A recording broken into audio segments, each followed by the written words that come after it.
I want to welcome you again, all of you who came out tonight for our Responsive Classroom Center for Responsive School webinar on social emotional strategies, equity in contemporary education.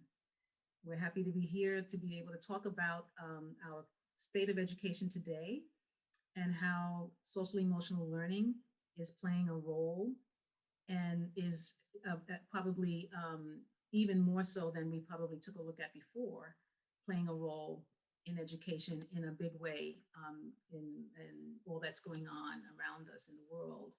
Um, I'd like to start off by introducing some of the panelists. And so I'm sorry, I'm just, when I move something out of my way, I can't seem to advance my slides. There we go. Here's a description of what we will be focusing on tonight. We'll be thinking about some of the strategies that we can incorporate in our schools and classrooms, in our spaces, that will, we feel, will make a bit of difference in the lives of the students and their families and the educators and the staff, with a special emphasis on this particular time during the COVID-19 pandemic. On our panel tonight, we have a range of voices, so I'm very happy to be able to introduce them to you all. Soon they will speak and tell you a little bit about themselves in a moment. But the purpose of bringing a panel for this discussion that's this large, I think most people go to panel discussions and they see maybe 3, 4, sometimes even 2 panelists.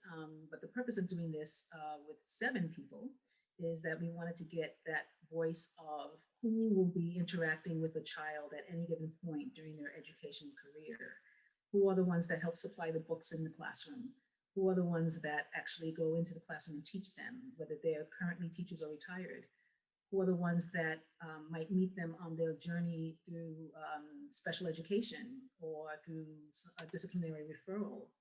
Who are the ones that mentor the teachers that come into the classroom? Who are the ones that write about those situations? So we have a wide range of people who are on our panel, and we're very happy to also have the voice of a parent who is currently in the system, a parent of 2 boys. And hopefully we'll walk away with a lot of insight after we hear from them. Okay, let's move on. My name is Ina Pinnell St. Cyrin, and I'll be the moderator tonight. I'm a special education teacher going on 28 years in New York City, in New York City alone. I've never taught outside of New York City. I did start off in the non-public school system and then moved into the public school system, where I've spent probably the last 20 plus years teaching, integrated co-teaching in New York City public schools. I'm usually the special ed partner in the partnership of ICT. And then I'll allow the panelists to introduce themselves. We'll start with Katie Potter. Hi, everyone. I'm Katie Potter. I am the Senior Literacy Specialist at Lee & Low Books. For those of you who might not be familiar with Lee & Low, we are the largest children's book publisher specializing in diversity in the United States. We're celebrating a milestone 30th year anniversary this year. And part of my role at Lee & Low Books is to conduct professional development for universities, nonprofit organizations, and through our own platforms such as webinars, as well as develop educator guides that we offer for free for all of our books, as well as just working with educators and professionals like yourselves on incorporating diverse literature into your respective programs. So that's a little bit about, and I'm also a former educator, literacy specialist, and I have my master's in literacy and childhood general education from Bank Street College of Education. Hey, thank you, Katie. And let's move on to Carla Green Felix. Hi, good evening, everyone. I want to first of all thank Ina for inviting me to this panel. And I'm just really honored to be amongst all of these wonderful people that are here. Some I've known, some I've not. So I'm a retired teacher with a little over 30 years teaching in the New York City public school system. I've actually taught a little bit in a college level as an adjunct professor as well. And I can only say that teaching is my passion. I've done a lot of different things. I'm a reading specialist. I've done multimedia. Um, I've helped develop some curriculum as well. But um, I find that working with the students has been a really great pleasure for me. And that my last couple of years, I was in an ICT class, and I found it really something that showed me different styles of learning, and that we have to honor those different styles of learning that when our children come in. But primarily, I've worked with elementary school children, and I still love it. So now, even though I'm retired, I still go in and I substitute teach every now and then. Thank you, Carla. And let's move on to Mr. Paul. Hi, everyone. Just pleasure to be here. Thanks, Basaina, for having me on this panel and being part of this amazing experience. My name is Greg Paul. I'm an educator. Also worked as an educator in the non-for-profit sector. I'm a business owner. I own a company called Student Step Up, and also Advantage Higher Ed, which is a non-for-profit organization. I'm an educational scientist, currently working on my doctorate. Most importantly, I am a parent, and hopefully today that will be really my perspective, really on family and community. And I am also a public advocate. Also, I work as a public servant as well, and hope I can answer a lot of your questions. Thank you. Thank you. And on to Dina Ross. Good evening, everyone. My name is Dina Ross, and I'm an educational consultant and coach at the Center for Responsive Schools. Part of what I do there is to manage the engagement of our certified RC educators. And prior to this role, I taught for 26 years in the Memphis Public Schools. And I'm just honored to be here. In that role, I spent most of that time as the regular ed half of an inclusion team, and this topic is near and dear to my heart. So thank you, Ina, for including me on this discussion. Thank you. Okay, Crystal Cooper. Yes, good evening, everyone. I am a school principal at a Title I school in Sugar Hill, Georgia, right outside of Atlanta. I started my career in Patterson Public Schools back in 1997, where I first learned the responsive classroom approach, where I've been a consultant teacher with our organization since then, since 2000. So for about over 20 years. So it's been exciting to involve in this work. And I am very, very excited to be here this evening with you. Thank you, Crystal. Renee Sherman.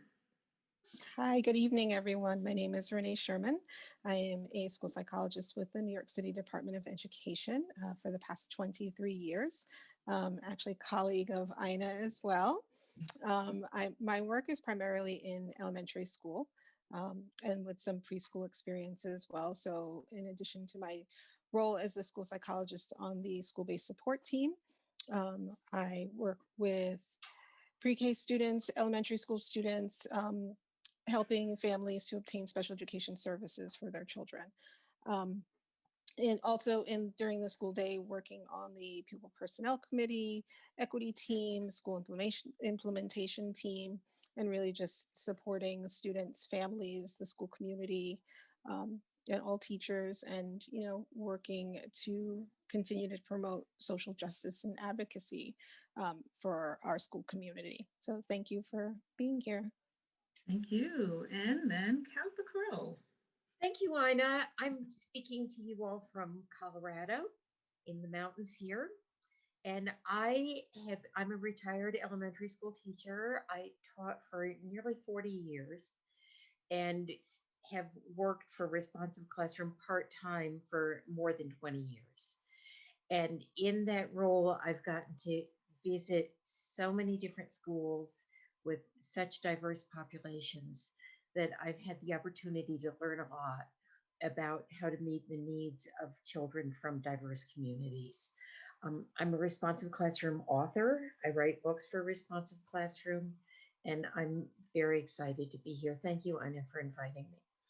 And as we get ready to start our webinar and warm up the audience, I just want to say thank you to Responsive Classroom and the Center for Responsive Schools, because I think all of us on the panel can say that we have seen the benefits of Responsive Classroom in schools that we've worked in and interactions that we've had with our own classes, and they don't stop. They keep growing and they keep expanding and they keep reinventing and keeping up with the times. So we're very grateful that Responsive Classroom and the Center for Responsive Schools have given us this opportunity to be with you tonight. Okay, just a couple of community agreements that I would like to share with you. And we'll be having discussions about equity in the current education system. So we just want you to be feeling encouraged with your curiosity and keep yourselves open-minded. Some personal stories may be shared tonight. So if they are the case that somebody shares something personal, what's said here stays here, but anything you learn leaves here. If anything feels like it's a little bit uncomfortable, when we get into our discussions, lean into that discomfort. Sometimes we don't always have closure. Sometimes we have to expect non-closure when we're dealing with issues that are impacting us in ways that they will tonight. And then we want you just to save your questions and answer that you might have throughout the discussion for the question and answer period at the end of the discussion. Let's move on to a warm-up for you. We're going to ask you to take a look at this graphic presented by Politico. And the graphic is of segregation by dollars spent on students who are poor. The yellow bar is students who are in communities of color and the amount of money that's spent per student. These are poor communities. And the next bar in blue in the middle is the low income white districts, where there are students that are poor, but they're white. Okay, so we are going to ask you to take a look at this. And this isn't something that existed before the pandemic. There is a 1,500 difference, as you can see from the yellow to the blue in the graphic, of the money that's spent on a poor student of color and the money that's spent on a poor white student. And so in the chat, we want you to answer the first bullet. The academic achievement is a big concern, especially during COVID-19. Everybody's freaking out about what's going to happen to the kids. They're not learning as much. They lost a year, they lost 2 years. Look at the graphic. What is one reason that you attribute to the disparity of academic achievement shared in the graphic, knowing that this is such a big issue for many people? Okay, seeing someone typed balance. I'm not sure if that's for the second question, perhaps. Yes, it was. Okay, no problem. Spending usually means quality of education. So I feel like the lack of resources affects the quality. Less money, less resources, less learning.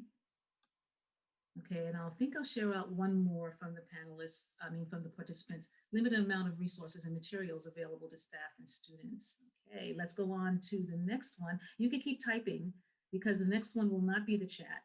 This is actually going to be a poll that's going to be launched onto your screens momentarily. Since the COVID-19 pandemic, which is more important in schooling today, academic rigor, SEL, or an equal balance of the two?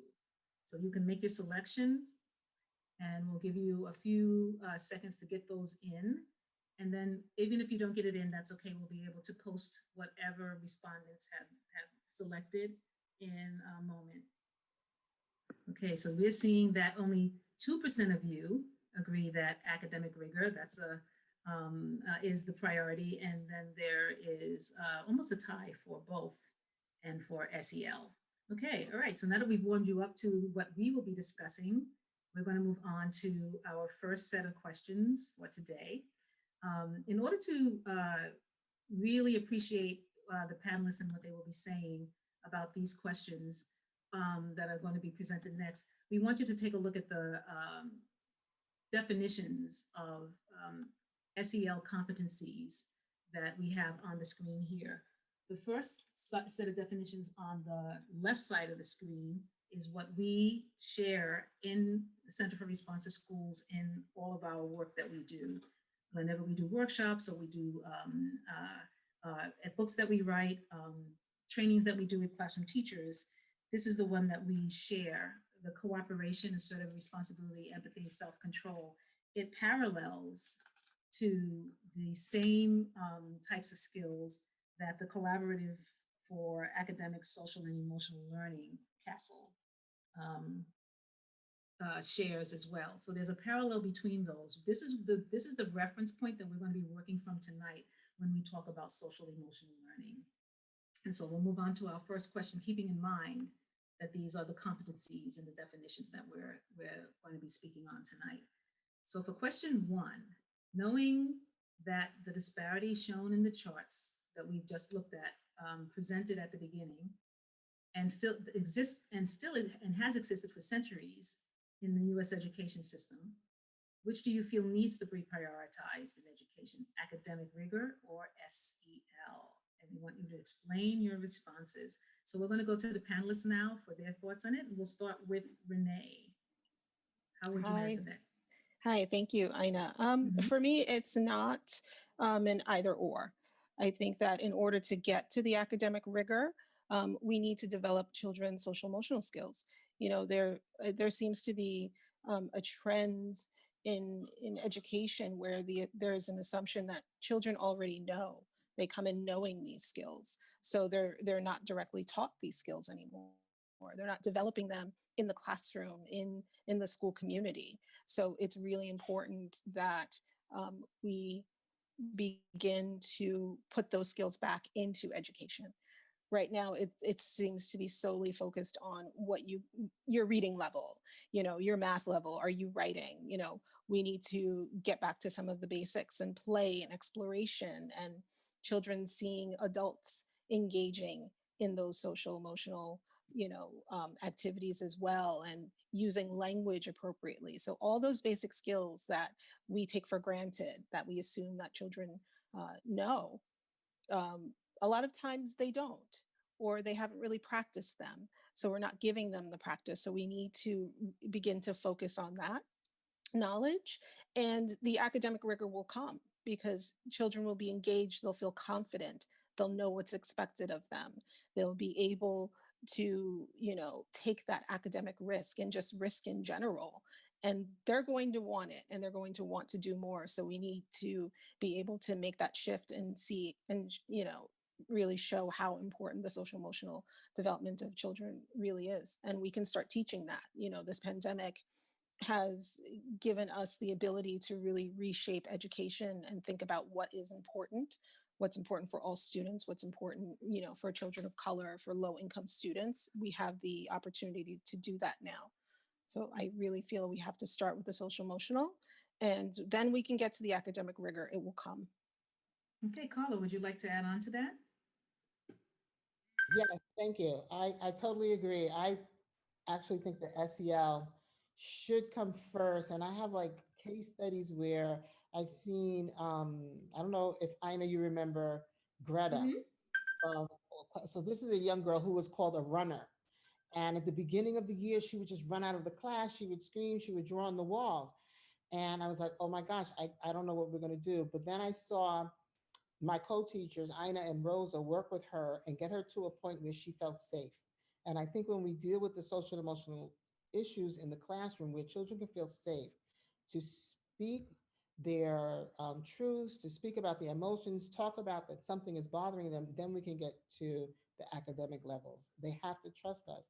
So yeah, we must work on that because we never know what's going to happen. And in this pandemic, with people who are dealing with death, or they're moving, or that that schools are inconsistently held in person or virtually, they need to have a safe space or find a community in their teachers where they can express themselves so they can clear their minds, and then they can get down to the academic work that they need to do.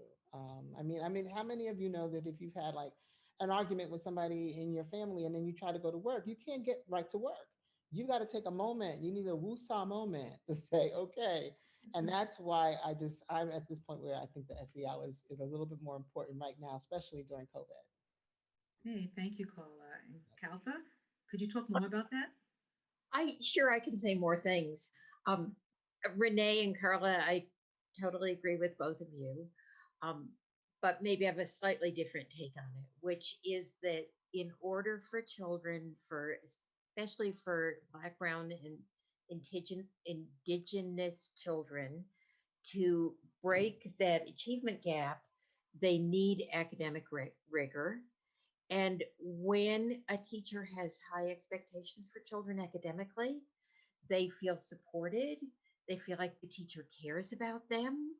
That, and let's face it, when children come to school to learn so that they can succeed in life. So academic rigor is important, but it's not going to happen unless we create a safe, inclusive, and joyful classroom. It's not going to happen unless children feel supported. And part of children feeling supported is teachers teaching social skills very explicitly so that children can be kind to each other, so that children can listen to each other, they can respond to each other. We can create that safe learning community where children will learn and then they will be available for that academic rigor that is so important. And do I have time to use one example? Of course, yes, sure, go ahead. Okay. I volunteer in a preschool that has children who are Spanish speaking, children who are Nepali speaking, and children who are English speaking. And really, their academic rigor is they need to learn another language. The English speaking children need to learn Spanish or Nepali. The children who don't speak English need to learn English. And in order to do that, they need social skills. So every day before lunch, the teacher passes out cards to the children with pictures on them. And she teaches them for example, if one of the cards is an elephant, she teaches them how to say elephant in English, in Spanish, and in Nepali. And that's their academic learning. And then she spends time teaching them how to greet the child who is their match in an open, friendly, and warm way. How to go to the water spigot and with the child who's their match, turn on the water spigot, help the other person wash their hands. And without that social skills teaching, they wouldn't be learning the names of the animals. And without the animals, there would be no platform for the social skills teaching. So that, to me, that is the perfect example of why rigor and social skills are deeply reciprocal. Okay, thank you, Caltha, for sharing that Thank you. example. Okay, let's move on in our presentation to the next question. Since the COVID-19 pandemic, which is more important? Did I ask that question? Mhm. No, I didn't. Since the COVID-19 pandemic, which is more important in schooling today, academic rigors, SEL, or an equal balance of the two? This question is going to the panelists. We had to go to the participants, and now it's going to the panelists. And Crystal, could you start us off? Talk about that for us, please. Certainly. As a school principal, I'm held to obligations and requirements, obviously, to make sure that my students master the curriculum. However, since last March, we know that we've had some difficulty, obviously related to the COVID-19 pandemic and having to bridge both of those together. And something that I recently heard was that, when we think about SEL, we want to always remember the L in SEL, right? And making sure that our children are still learning. And I think they both together in tandem work very nicely together, and they're inherent. They're stuck together in such a great way, because I think about when it was responsive classroom back in the early 80s, and we really were focusing on the work of caring and cooperation and making sure that we have that responsibility, empathy, and self-control with our students. We didn't really talk too much about the ability for our students to really dive into that equity piece and that academic rigor piece. So I'm really excited to see that we're building much more affirmation in reference to how SEL coupled with the academic rigor, will get us to build a more equitable learning environment. And when I think about that, it also makes me think about how we want to really, really make sure that our teachers are building that competence throughout this work to be able to understand the big picture, because our focus in elementary through middle and high school is to make sure that we're building students that are college and career ready. And we know that our children that are even faced with those implications of having to deal with those racial attributes of being a Black child, the intersectionality of being a Black girl, a Black boy, Hispanic girl, Hispanic boy, there's even more reason to ramp up that ability for them not to have any loss in their academics. So being able to do both in tandem, I definitely feel work really well. And we want to definitely make sure that we help our schools and our systems to be able to see the relevance of both. Hey, thank you, Crystal. Calvin, can you talk a little bit more about that and Well- focusing on the COVID-19 pandemic and its exposure? I'd like to add a little bit just about the increase in inequities that are going on right now. I've spent a lot of time working on an indigenous Native American reservation out in South Dakota. And because they don't have internet in their homes, the children are all right now staying homes in homes that are inadequately heated, without enough food to eat, and without that contact with their teachers learning. Instead, the teachers come out once a week with little thumb drives that they can put in the devices that they've been given by the school. They have to watch their lessons on thumb drive and then fill out packets, worksheets, and that are collected a week later. So basically, they've been reduced for the rest of the year to learning via worksheet. I said as I introduced myself that I live in Colorado, and when I go down to the valley where there are some very high income white children living, families have formed pods with their children so that there are 4 or 5 children from different families who learn together at someone's house. And they actually have gotten the most reputable teachers in the district to come and teach in their homes for pay. So on the one hand, here are the Native children filling out their worksheets. And on the other hand, here are the white children down in this urban area or this town, learning from some of the best teachers in the district. And it's, it gets worse as the year goes on. Thank you for I sharing think that's what I have to say about it. Thank you for sharing that about that disparity that's kind of magnified now with COVID-19 and the pandemic. And then Mr. Paul, if you would kindly talk and add on to it about families and the impact of this system on families. Yeah, you're good. So one of the major, okay, good.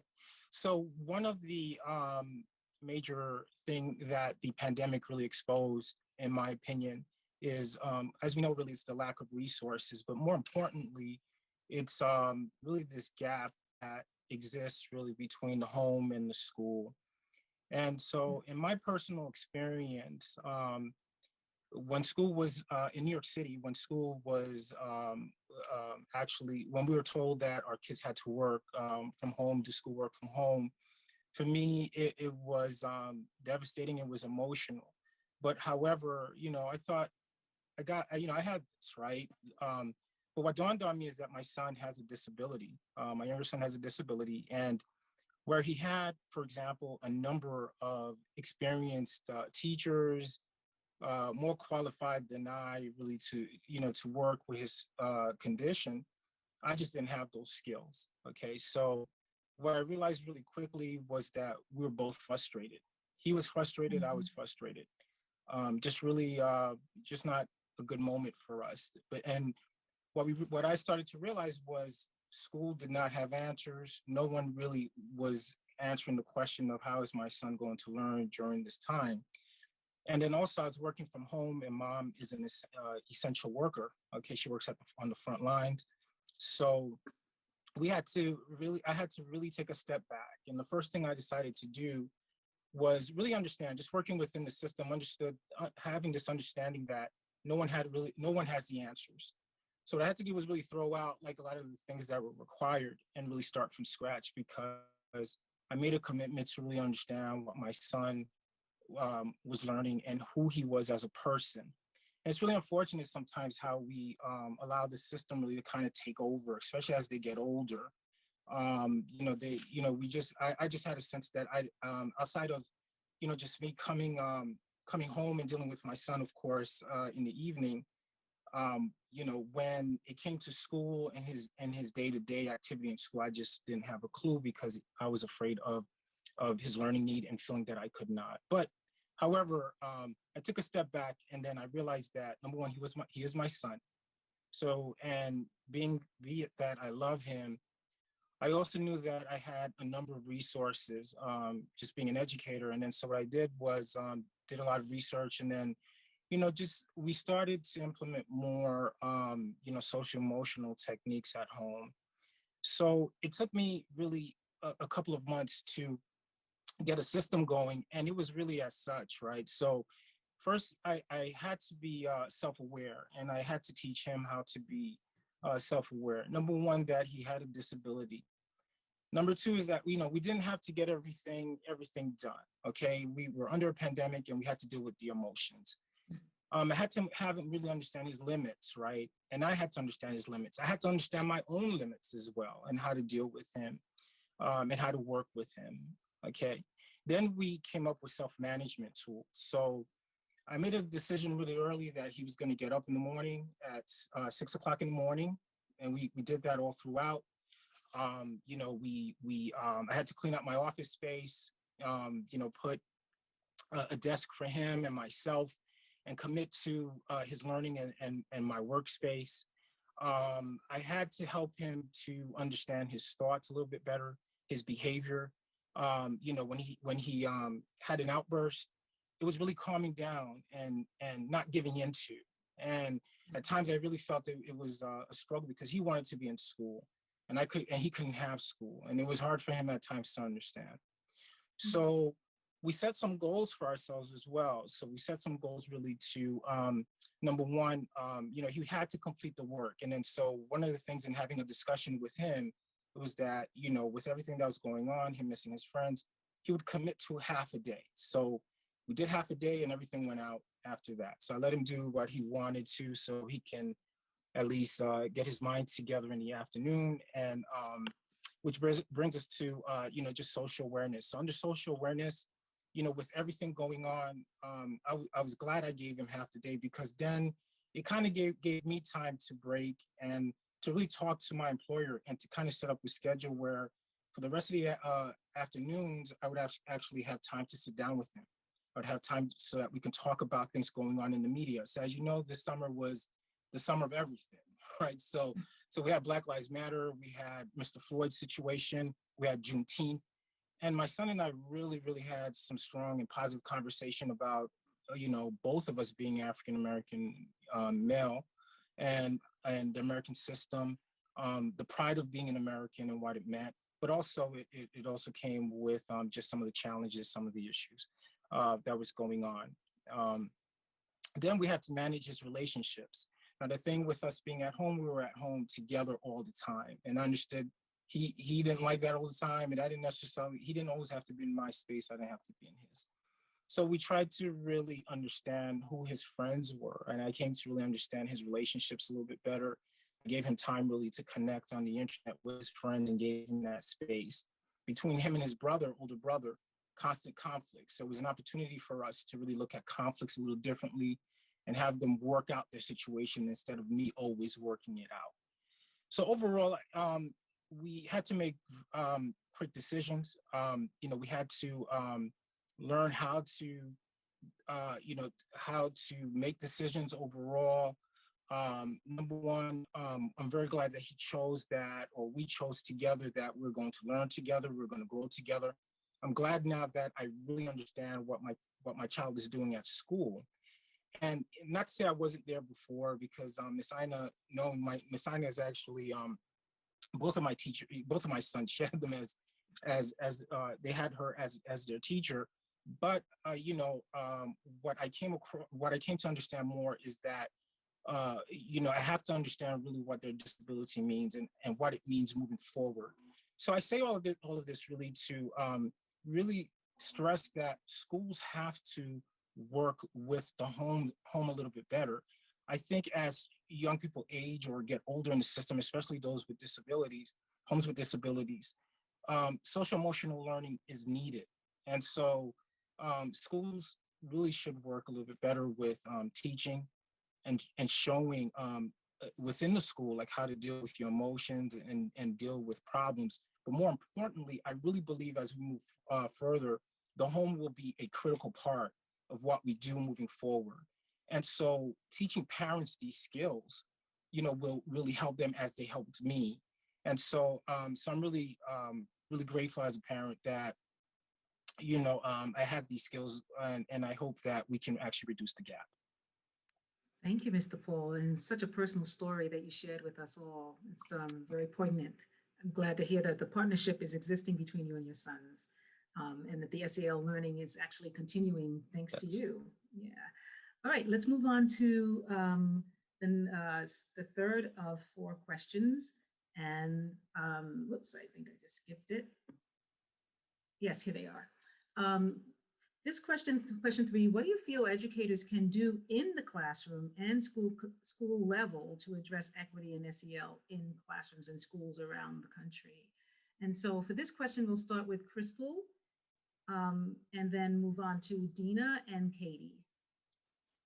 Sure, and I'm just excited about our conversation about this. I am very happy to see that equity and SEL are in tandem together, and that they're working as scaffolds together. So that really helps the discourse when it comes to how we need to build a base with a cultural mindset while we do SEL, because both of them together are really going to help our students strive for much higher results in the end. And, when we think about the feeling of making sure that children belong, that they feel significant, and that they have joy and enjoy going to school, we want to make sure that those teachers also build their cultural competence, right? So we know now that we don't want to have educators in our building that say, I don't see color. And that cultural blindness mindset does not allow us to see our children for who they are. And they're all different.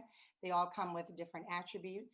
And those attributes make them unique, and also allow us to value them for who they are. So it's just a great thing to know that in order to build equal schools where children are all performing at the same levels, is that we have to understand equity and how to really think about the systems that create those inequities, the policies that create those inequities, and how we can be a little bit more mindful of just our position, even in our bias. We think about in that cultural competence, we're thinking about our implicit and explicit bias and how that affects how we teach our students. We have to think about our position and privilege, and what our privileges bring to the classroom, and how to be mindful of that. And so in order to build an equitable environment, we truly have to know where we stand in culture. So we do have to do both, and we can't do one without the other. So I definitely feel it's an integrated approach. I feel like you need to build in a foundation with both, and you have to build in the professional learning for both, and you can't cloud one over the other. So I'm really excited to see that Castle, and as well as the Center for Responsive Schools, that we're working to build both of those entities together and build them simultaneously to help our students be recognized and supported. Hey, thank you, Crystal. And so Dina, talk about the role of teachers as models in the classroom, please. I really do. I totally agree with what Crystal just said about our cultural competence. And I also believe that a starting point is also for us to build our own social emotional competence, because it does position us where we can model for students what it means to care about one another and be curious about who they are, who their peers are outside of school. And that's something that a teacher has to be curious about and explore by asking questions involving families. And once we have that information, it's important not just to know it, but also to leverage that information in how we build our communities, how we plan for instruction, and also how we discipline our students. And parents have to be a part of that. Families have to be a part of that. I worked in a school where the students spoke 42 different languages. Um, I went there for that reason, and because that school was implementing responsive classroom school-wide, I wanted to work there for those reasons. And in working with my colleagues, representation was a big thing for us. Visually, in the curriculum, in our school library, in our policies, because all of those things show who and what we value. And we invited feedback from parents, even feedback that was hard to hear. We made ourselves aware of resources that would help our students and their families, and also made sure that they were aware of those things that were available to them. And just for me, being an inclusion teacher, I really wanted to be an ally with my families to make sure that they understood the IEP process, and that they understood that they could call a meeting at any time, that they didn't have to wait for us to do that. And so for them to be able to navigate all of those things and know that they had an ally in me, and that I would always be advocating for them and their children. So in a nutshell, I guess that was a long-winded way of saying that we really need to start with our own SEL competence, and it's so important for us to model that for kids. Well, not long-winded at all. I mean, it's important to hear, what strategies and how to empower, our families when they're navigating the system, the education system in this country. And then for the last panelist on this question, I'm going to ask Katie to speak a little bit not only about SEL and equity in the classroom, but also a little bit about the graphic that we're looking at right now. Sure. Thank you, Ina. Thanks so much. So this graphic at Lee and Low Books, we use this graphic. It's produced by the CCBC, and we use this in almost all of our presentations because it really encapsulates what we do at Lee and Low Books. And it pretty much illustrates exactly the problem in children's literature right in front of your eyes. So really, when we're talking about equity and building a social and emotional library, I did a panel a few months ago with several of our authors from Lee and Low Books, and one of our authors eloquently stated, I think, the perfect definition of an equitable library is it's all well and good to have a library that has children represented from all different backgrounds, but the authors and illustrators need to be from the backgrounds or you need to have a wide representation of authors and illustrators of the backgrounds that are represented in the books. And that is what makes equity happen in literature. And so at Lee and Low, I also wanted to touch a little bit on 2 writing contests that we offer. This doesn't necessarily have to do with being in the classroom, but publishing is, it touches on so many different people, and it's all about the gatekeepers, right? From the school level and also in publishing. So we have 2 writing contests. One is for picture book manuscript and one is for a middle grade young adult manuscript, and they're exclusively for BIPOC authors. So this is a way to get people of color and Indigenous people launched into the publishing industry. And so I encourage you all to look at these writing contests, but that's just something that we do at Lee and Low Books to promote equity and to continue to do this work in the publishing industry that then touches everyone, and including administrators, educators, and children. And so I hope that answers your question, Ina. Yeah, you did. I hope that Mr. Paul will bring this back to his son. Maybe his son will enter the contest, and become a published writer. Yeah, that would be wonderful. I also wanted to talk. Thank you, Ina. Actually, that reminds me. Since this is Black History Month, I've been reading a lot about children and students anecdotes about how they learn about Black history, and a lot of the times, the first time a Black child sees themselves in a book is a book about slavery. And so how would that feel to that child? So it's really important that we include this work in, that we include books not about oppression, that we include books about um, Black girl, Black boy joy in the work that we do. And all children are allowed to have fun and experience being a kid. And so that's really critical also to a social and emotional library and an overall library in general. Thank you for that. Yeah. So this is a good strategy for us to be thinking about, as we go forward in the school year, is taking a look at our libraries and our classrooms and seeing that they're equitable. And if we're not in a room and it's more like a Zoom room, then the literature that we're offering them online, is that meeting that standard? Okay, so for the last question, why are educators uniquely positioned to support the work of equity in SEL? I'm going to be calling on a number of you because I know that you bring a lot of experience, and I think we're going to come away with a lot of takeaways in this last question.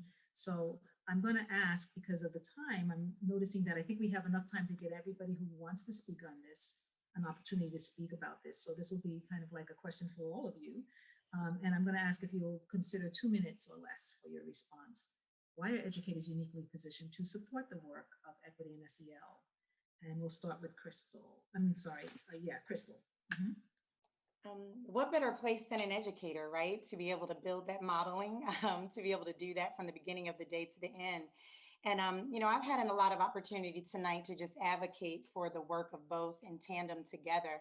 But I think it's just important for us to have that collective efficacy to know that we can do it and to be curious enough while being willing to be disturbed while learning this work. And I really appreciated Katie for naming it and just saying it. I think as an African-American leader in this work, it brings me comfort to know that it's not just my issue. It's not just something that I have to fight for as a Black, principal, that I have people of all races and genders that also want to come around the circle in this work to begin the conversation. And Dina and I have talked about it a lot, how we got to get into the conversation. It's not always comfortable, but the more that we engage ourselves in this work and talk about it and build those uncomfortable conversations and don't run away from them, it allows us to really begin to help our children. So, in a nutshell and in closing for me, I just want us to have inquiry. I want us to be willing to engage and willing to see the big picture that this work together matters for our kids, and we owe it to them to give them a true learning, loving, caring, safe experience in our schools. Okay, thank you, Crystal. And Dina, would you like to close and follow her? Absolutely.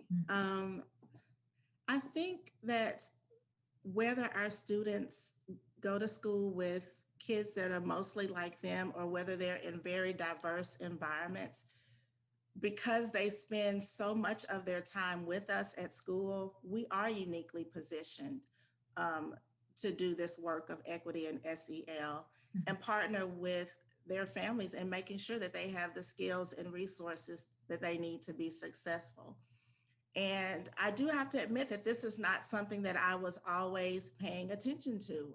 It was only when I became an inclusion teacher and had to navigate students and families through this process that I realized in a classroom where you have students on both ends of the learning continuum, you have gifted students, and then you have students who have really struggled. And I taught third grade, so struggled since kindergarten and hadn't had very much success. And then you look at the IEPs and you see that for most of those IEPs, the students are Black or brown, they are male a lot of times, and they are low income. And in many cases, all three, they fit all three of those intersections. And what I realized was that I had to be intentional. My co-teacher and I had to be intentional in making sure that our classroom was safe for risk-taking, for building relationships, for making mistakes. And all of those things making mistakes had to be normalized. And we had to model how to rebound from mistakes. And what we saw was as we saw the achievement gaps closing, we also saw students realizing their gifts and those gifts becoming apparent to everybody in the classroom, just building that significance that we all come into this space with gifts. And we need to notice that diversity and celebrate that. And in shifting to project-based learning, we realized that the most elaborate projects came from those students who did not come into our classrooms reading and writing well. So just unpacking the brilliance of all of our kids, seeing them all become a family over 180 days, and seeing what we model become the norms that our students live by was just an amazing experience for me. And I have to say, the most amazing part of my teaching experience. Thank you, Dina. Okay, Mr. Paul, you talked before about community partnerships, partnership with the family and partnership with the school. Could you address that in 2 minutes or less? Sorry about that. That never gets old, right? So I really, so I really believe that schools have the ability to bring the whole entire community really together. I think one of the things that is often overlooked is that we also have social educators in the building, right? And in the form of CBOs, in the form of other types of school partnerships. My concern is as school is reopening, a lot of after schools, for example, are closing down or they're having trouble really finding a way back into the building. And I really believe that it's up to educators, especially those in the leadership position, to really offer a seat at the table. And for example, like CBOs, like for example, after schools, if trained properly, I mean, the staff actually do bring in a lot of social and emotional skills. When you look at community partners, they actually help to look at inequity issues. When you look at, for example, businesses, they can help with the shortage that we're seeing around, technology. So I truly believe that moving forward, we have to really consider the whole entire school community. Thank you, Mr. Paul. Renee, would you like to speak on this question of why we are uniquely positioned to support the work? Sure. Thank you. Thank you so much. Educators are definitely uniquely positioned for this work. School is a microcosm of the world. What's happening in the world at large happens and plays out in the school building for the families, students. So educators, knowing this, can begin to create a school and classroom environment that is supportive, that is nurturing, that seeks to make sure that every child is seen. I was just thinking about what Katie said in terms of books. It's not enough just to have the book in the school library for the children to read. Teachers need to actively take that book out for shared reading and read alouds as well. It's not something that, oh, it's there for you. No, it's there for everyone. So I think that's really, really important. And, educators can disrupt a lot of the inequities that we see in the world by just doing the work in the classroom and really, putting forth the ideals of true equity and making sure that every child has a voice and making sure that every student is getting exactly what they need. And it may look different. And that has to be okay. Everything is not going to be the same, but it needs to be what every single student needs. So educators are right there on the forefront. They are there with a smile, making children feel comfortable, making them feel safe, making them feel that this is a trusting relationship that they're building. They're there more than they're at home. They're there seeing these teachers and students in this community, so teachers have that ability to make that impact. Every single educator in the building, from the principal to the gym teacher to the psychologist to the custodian that they see every day, and really understanding how an environment works together and how everyone is dependent upon each other. So when one rises, you all rise. If one fails, you're all going down. So I think that educators are right there on the forefront for that. Thank you. Thank you so much. Yeah. Would you like to have any closing comments on this? Oh, no, she's unmuting. Okay. No, I forgot to unmute. No, Okay. I'm good. I think that everyone has said such inspiring things that I think I can Okay. top it off. Thank you. Caller, would you like any closing thoughts on this? Yes, I just to add on a few things about equity. We can spot patterns with children and find out why certain things happen. And then, for instance, those who might be in temporary housing and attend school, their absences, their latenesses are going to be held against them, and then we need to be understanding. We need to shift that scale so that that's not against them, if we understand that. But then again, it's like what Mr. Paul says: the families have to be communicative with us in the school. There's so many different things that we can do. And then as far as I just wanted to bring up something about equity also with the environmental print. That's very important. But children come into a room, they've got to see themselves reflected as well. And often that's not done in a lot of classrooms. And I think that we can put those positive things in there to get them to focus on themselves, center themselves so that they can get to that academic work. And those signs can be there for them as well. Yeah, I think everybody else actually said what I was going to say too. So I'm in agreement with everybody. But I just wanted to add those two little things there. Okay, thank you. And so we'll go to Katie for final thoughts on this question. And then I want to also let the participants know that Katie, being a new mom, is going to give her closing thoughts to this, but she won't be able to stay for the question and answer. So we'll thank you in advance for joining us tonight on the panel. Oh, thank you so much, Ina, and thank you for having me. And it's been amazing to listen to all of you wonderful panelists. Thank you, baby, I wanted too. He's turning 1 next week. Oh, happy birthday, Charlie. Yeah. And so, and that's a whole other social and emotional journey for myself that I've never even knew was possible. So I'm going through it myself. Well, you're wonderful at it. But I wanted to talk, I didn't touch on this when I spoke about equity, but I know many of you are probably familiar with Dr. Rudine Sims Bishop and the mirrors, windows, and sliding glass doors. And teachers, I had said this word gatekeeper, and it's a cliched term, but it's true. And that teachers are the gatekeepers, and they're the powerful ones in the classroom who allow children to have access to the books that are available. So the mirrors, windows, and the sliding glass doors, mirrors where the children can see themselves, windows where children can see into an unfamiliar landscape. But I think the sliding glass doors is sometimes the part that's missing when people talk about mirror and windows books. The sliding glass door really combines the two, where children enter a world different from their own. And I think that those 3 different types of books are really critical to have and to offer to your students, because you don't know exactly what students are going through. And so to have that all available. I also wanted to mention that really quickly, that one of our authors, Tracy Sorrell, she's a prolific, amazing author.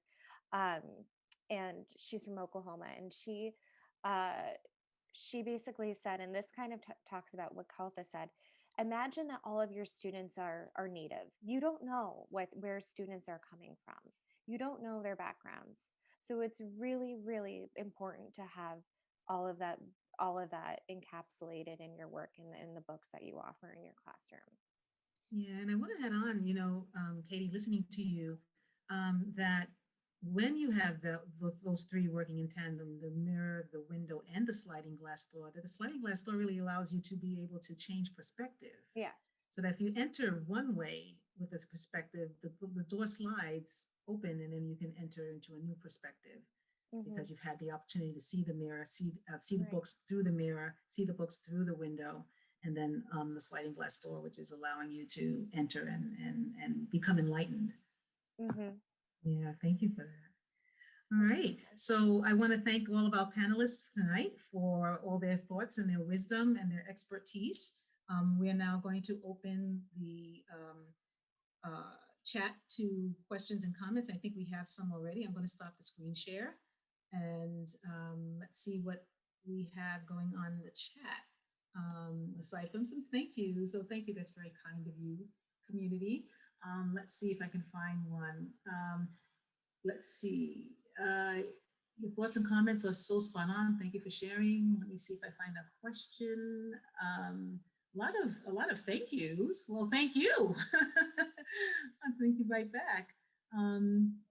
It says spending usually means quality of education. So I feel like I'm feeling like I'm not advancing in the questions for some reason. Someone who's commenting that it's important work. Sorry that she missed the beginning, but that it's important work that we're doing. Let's see, spending usually means quality, and I'm not, oh, let me scroll down a little bit further. Students need coping and self-regulation strategies to address experienced trauma. Maybe we can spend some time talking about that. Trauma, that's like with a capital T, because this last year, I don't know about you all, but I've been traumatized for sure. And so if I'm traumatized, we can certainly think and imagine that the kids are going through their trauma as well. Would anybody like to speak about the coping and self-regulation strategies that will help address children who are experiencing trauma? I just want us to be mindful of what's to come from this situation too that we're in. You know, we were talking today in our district about the fact that, you know, even the DFACS referrals, you know, for students that are in distress or in trauma related situations, it's gone down 50%, you know, with those calls and those, you know, because we can't see everybody, right? There's kids that are home, they're not coming to the building. So that trauma is something that we have to be very sensitive to and be proactive about checking in on students, looking at the children that we might have had past experiences with, calling, checking, because I think that's going to be a major part when things get back to the normal that we might be a little used to of what's to come, and being ready for that, because that is one of my worries is, you know, the kids that we don't see, the ones that aren't in school, the ones that are in school, but they have masks on and we really can't see their feelings, you know. So this whole unveiling of this mask piece, it's covering up some things that I'm concerned about, you know, with our kids and how we can meet their needs. That's a very good point. Would anybody else like to speak off of that or have anything to add on? I just wanted to say, you know, especially for children, they're going to display trauma very differently, and we all need to be prepared for that. It's not going to look one way, and it's going to look one way today, and it's going to look different tomorrow, and it's going to be a roller coaster. And you know, the schools need to be set up for that. We need to be prepared for that. And it's going to look different for every child, and it's definitely going to look different for, you know, our Black and brown children, especially with what's going on. And they may even be in trauma and not even realize it until someone can kind of sit them down and say, hey, I noticed that this is going on, you know. So it's just really, you know, using our powers of observation, knowing what we know about children, staying connected to families, and really just doing that constant reach out, like, hey, I'm here, hey, what do you need? Everyone has to do it, because this is for the long haul. This is not something that's going to go away when we take our masks off and everyone has a vaccination or doesn't have a vaccination, whatever, you know. Whole other topic, but it's going to be here, and we need to just kind of be there, you know, and deal with our own trauma, right? Our own trauma, our own feelings, and have that not, you know, become a thing and play out, because we can't put that on the students and we can't put that on the children. So yeah, our own SEL really becomes essential and important in this in dealing with trauma with kids, because we have to be able to have that in check and also be in touch with our own SEL in order to be able to be supportive of them, because it's going to be not only the squeaky wheels, as Crystal was saying, but it's also going to be the wheels that aren't squeaking that we need to also be focusing on. Go ahead, Mr. Paul. Sure, and I guess that's what I was touching on earlier in regards to just the frustration. I mean, I think where a lot of the work has to be done, and we have to consider as educators, is that, you know, just like I mean, I was frustrated, and you know, just at home, and I could just imagine with the loss of work, with a child not being able to log in. A lot of parents had to work, and and there's a lot of pressure now from the school about work that's missing. I mean, just imagine what a child is going through. So the work here is going to be so important with the social emotional team, and also therapists or social workers at the school level. Why wait, right? Why wait for it to come up? We know it's there. So I think as schools reopen, we should really start to consider these things. Okay, all right. Thanks for the response. We have a couple of questions more. Let's see. How best can we meet SEL needs for the few students of color, especially when teaching in a predominantly white school? Well, yes, I think we've got to be purposeful with, again, some of the things, the books, our our conversations, things that are happening within the news. I think they can come into the classroom and we can speak to these situations such as George Floyd last year responsibly, and that not make these children of color seem marginalized because they're so few in number. Um, yeah, I think we have to have those real conversations. And we can, and then sometimes there's literature. I love to teach things through literature and get books that can address those issues. I Well, think it's I was also, oh, sorry. sorry. I No, no, just go want ahead. to say, I think it's also important that we make sure that those students aren't the tokens and the ones that speak on all of Black history and the Black experience, because they are also still individuals. And so it's a very delicate balance, um, to make sure that their needs are still supported, but also in having the culture represented appropriately for everyone else, because Black culture, Black history, Hispanic culture, all of it did not start when, your civilization was decimated or you became enslaved. So I think it's really important, before we even get there, that there is lots of joy. There's, the family is really important. The family has always been important. So just trying to bridge those gaps, because it is hard to be one of the only in a space that is not for you. It's and I can speak to experience. I've been there in my entire life, and it's definitely a balance.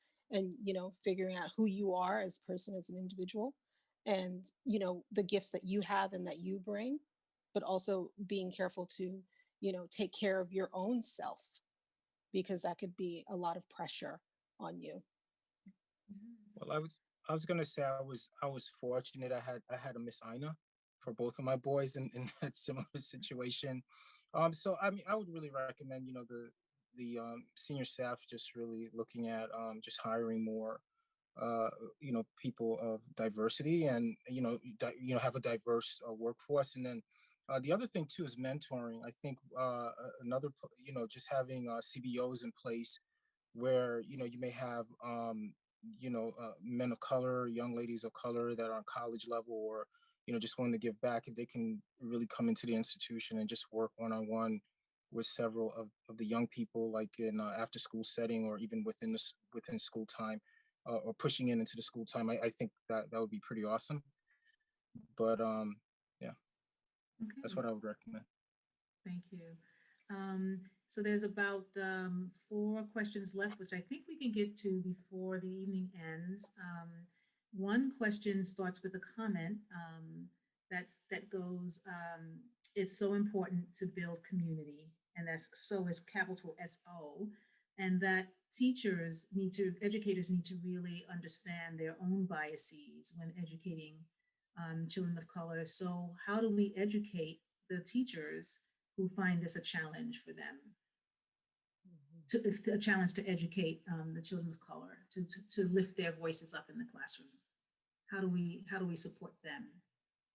I always think about what John Maxwell says, that everything rises and falls on leadership. And we have Mhm. to equip our school systems with this conversation. And the good thing that did come out of what happened in the spring with the unfortunate events with George Floyd and, everything through the summer, was that we did begin to see a rise in districts beginning to look at this work purposefully, and begin to think about equity and policy and how they can bridge in professional learning and things of that nature. So again, I do preface that we do have to come into the room. We have to begin with books. There's so many books, that are out there that people have written years ago that we need to bring back out and dust off, and also new ones that we can begin to embrace. And there's so many YouTube videos and blogs and social media pages to follow that can just begin to get us into the context of the conversation. And that's a nice way to begin to just embrace the conversation around anti-racism and cultural proficient work.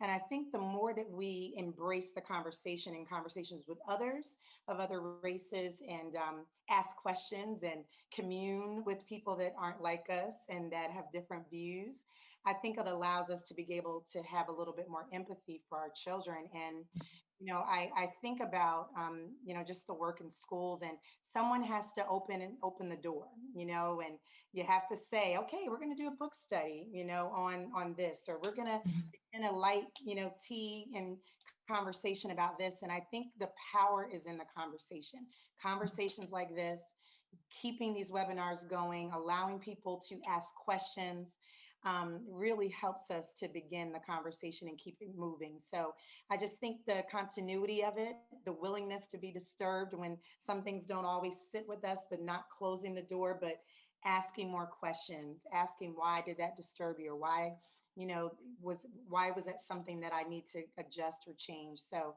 I think we can do it. We just have to do it one person and one school at a time. Yeah, and I totally want to reiterate and second your emotion about the conversations. We have to have the conversations. We have to be able to be brave enough to go into that with courage into a conversation that might make us feel uncomfortable, but then, like we say, lean into the discomfort, because there's more growth and there's more learning that we need to do together. Let's see, there's a question here, yes or no. I guess we could do it by show of hands. Are any of the panel members tribes trained? I don't know if I know what tribes is. No. Okay, so they're all shaking no. And then a couple of questions that are related. Could anyone speak to the new SEL curriculum lessons, Fly 5, coming from CRS? The Fly 5 curricula, which is actually dealing with social emotional lessons for the classroom, which is brand new, actually, just rolling out this year, from what I understand, in classrooms across the country. Did I just speak to it? I guess I just spoke to it. And so, yeah, there is a new curricula of lessons that are coming out called Fly 5 from the Center for Responsive Schools. If you go and visit the website, www.responsiveclassroom, is that the right way? Responsiveclassroom.org. You should be able to find a section. What will pop up is the title page that we saw before, which says Center for Responsive Schools. And if you're doing the search Fly 5, you should be able to access more details about the curricula. It's free to sign up for it. And then usually you can be assigned a person that will get back in touch with you to give you more details of how you can access lessons and how you can start to implement them in your class. You'll have to be in conversation with someone about that. Dina, did you want to speak some more about Yes, you can go directly to the Fly 5 website. It's fly5sel.org, and I'll put that in the chat. And I think it's also on the slide too. Okay. Yeah, so someone said Tribes is an SEL program that builds community. And I can honestly say that so much of the work that Responsive Classroom does is about building community from day one, with many of the strategies that we offer, starting with morning meeting. When the child walks in the door first day and the teacher's there waiting to greet them, and the assessing starts there. The teacher is looking to see what the mood is of the child as they walk in, greeting the child, letting them know, we're glad that you came today, that you mattered enough. And then to have community with the class from the very moment that they start their day. And then that building of community takes place on a daily basis and ends at the end of the day with a closing circle. And so throughout the day, day after day, there is that emphasis on community building that takes place, and the kids get to know each other in a very intimate way and a caring way, that they don't leave the classroom the same way they came in at the end of the year. I can honestly say that every year that they start out one way and they walk in the door and they leave differently. And they are such a caring community of people that, you know, we're almost in tears every year, you know, because we have to say goodbye and they have to move on. They might just be moving down the hall, you know, for the next year, but it's so emotional because you build that community with them. Let's see. So I see that Dina did drop it in the chat, and I do want to share one more time the final slide, which will have some information about the journal, the social emotional journal that came out with from the Center for Responsive Schools. This is the latest issue. There is a segment about Fly 5 right here as well that you might want to check out. Many of us on the panel have written articles in this because this particular January issue is focused on equity and social emotional learning. So it was a much parallel to what we were discussing tonight. Some of the websites that you might want to check out and follow us. And let me see, I think this is it for the slides, if I'm not mistaken. Yes, it is. But I'll just go back to the front. I think we had a slide that, oh, I thought we did. I thought we had something that had something about Fly 5, but I guess that was actually on the journal itself. So I want to thank everybody for joining us tonight and spending time with us as we had this discussion. We do want to have a checkout with you all, and we appreciate all your questions and comments. They mean a lot to us, and I tried to get to all the questions so that we can have a discussion about that, and certainly we appreciate the comments. But what I'd like to ask people to do is in the chat, if they wouldn't mind, posting a takeaway that you got from the panel discussion tonight, or an action step that you might be interested in taking or implementing as you walk away from a panel tonight and you start the next week of school, whenever that would be. Okay, so in the chat, if you won't mind dropping something that you're taking away from tonight's discussion, and then also something that you might want to implement, what you might want to put into action. Okay. Affirm, value, see is a takeaway that it's important to do that with our students. Someone has to open the door. It's so important to take responsibility as an educator to disrupt the inequities, being seen and all about inclusivity, mirrors, windows, sliding glass doors. Let's see, intentionally is important, and we have to be intentional about this and dig into this work, get comfortable with being uncomfortable. Put student SEL needs first, especially during a year of serious traumas.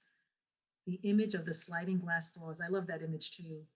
Having more time to ask my students to think about bringing what we do in the classroom home to their families.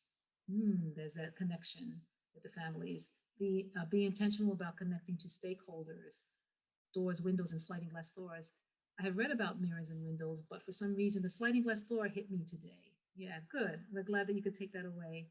For me, I want to correct the pendulum swing that has happened and center, and they want to center Black, Indigenous, people of color voices stories that celebrate joy as well as focus on difficult events. Yeah, that's important to celebrate the joy, you know, that so that they can feel validated and feel uplifted and not always hear about the negative. An action step is to tell and encourage my BIPOC students and families about the writing contest Katie talked about. Yay, we might have some authors. Committed to more regular conversations with all my parents about the social emotional strategies we're using at our school, and the importance of the home and school working together, especially during a pandemic, trying to feel more comfortable to have the uncomfortable conversations. And on they go. The importance of children being able to see themselves, the mirrors, windows, and sliding glass doors, trying to create the best balance between rigor and SEL. It's not one size fits all for sure. For each child, it will be different. Joy, to capital J-O-Y, is central and should be centralized. Love that. I love that. That sounds like a title of a book right there. Joy is central and should be centralized. Yeah, I could get into a book like that with that title for sure. Let's see. And realize the emotional experience with current events is that are different than mine. So be careful and aware of that, and that it doesn't re-traumatize kids when you bring in some of the current events into the classroom, that you're not re-traumatizing the kids who might have a connection to that experience. From the beginning of the school day, children need to be able to tell their story in some fashion. Stay curious, listen, and then listen some more. Wow. And on that note, I think that's a good way to end our discussion for tonight. I want to thank all the panelists once again. I want to thank the participants for coming and being here and part of this experience. We could not have done it without you. We couldn't have done it without your thoughts and your questions of us. And so, yes, we should, feel like we are a community who is, thinking deeply and critically and also futuristically about where we're headed with the education system that we're in right now, and that we can actually be not only just change makers, but disruptors. So thank you all tonight for coming out. We want you to enjoy your weekend, and please come back for more webinars, and please read the journal as well. Take care, everybody.